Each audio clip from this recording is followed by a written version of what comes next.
Another day, another blessing na naman at gusto ko lang naman kayong i-tour dito sa bahay naming pangmayaman. Hahaha, charot lang. Ayan, tara. Libutin natin tong bahay pang mayaman sana all mayaman. Siyempre wala akong ibang kasama kundi yung mga madama at bossing ng Valley Bread. So ayan, tara sa dining area nila. Tingnan natin o tingnan nyo naman ang dining table nila. Sobrang haba sana all. At ditong area naman kami mag-training. Ayan yung conference room nila. Diyan kami uupo. Ayan yung mga magaganda at pogi kong kasama.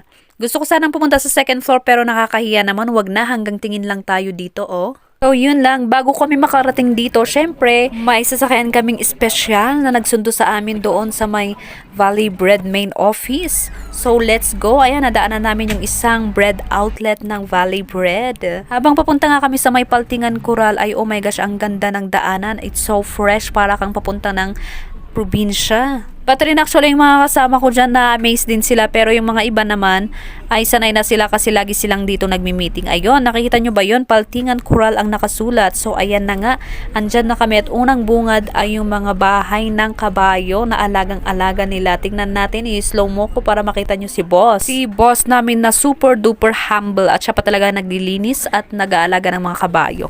Tingnan nyo naman oh, sobrang pogi. Sayang at hindi natin nakuhanan ng maayos.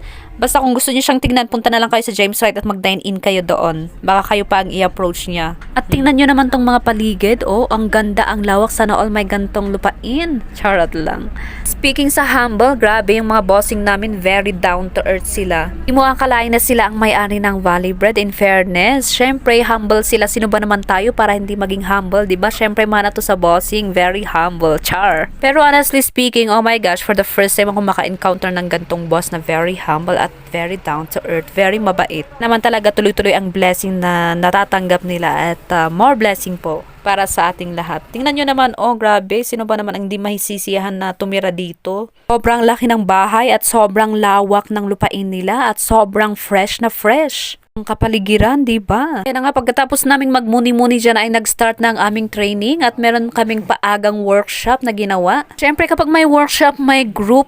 Ilang nga yung mga bossing nating mga ka-group ko. So ayan, nagpe-present na po kami dyan. Siyempre, seryosohang mga mukhang mga yan kasi nakikinig tayo. Siyempre kahit gaano tayo kaseryoso sa ginagawa natin, hindi pa rin natin maiwasang magkaroon ng konting moment na kasiyahan. Katapos nga ng mga yan ay nagutom na kami at siyempre, libre ang ating pagkain dito. May sarili silang chef na nagluto ng aming pagkain. Kaya nga naman super excited kaming kumain at kami gutom na din. At super bango ng pagkain. Kaya naman sa amoy pa lang, mahugutom ka na talaga. Grabe, sabra. So, ayan, kain-kain muna tayo guys. At ako'y kumuha syempre ng salad. Sobrang sarap ng salad. Yung soup din nila ay perfect ito.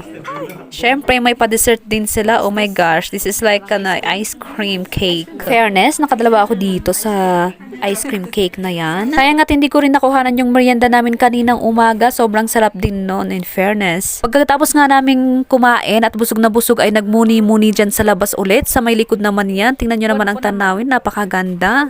Let's skip to the final part. So ayan, pagkatapos ng training namin, siyempre di mawawala ang picture taking. Kasama namin yung nag-train sa amin na si Doc Ganache. Yung si Doc Ganache din, sobrang bait niya, sobrang humble din. Nasa labas kaming lahat para mag-picture taking at magkwentuhan at mag-banding bago umuwi. So bye-bye guys! Thank you for watching!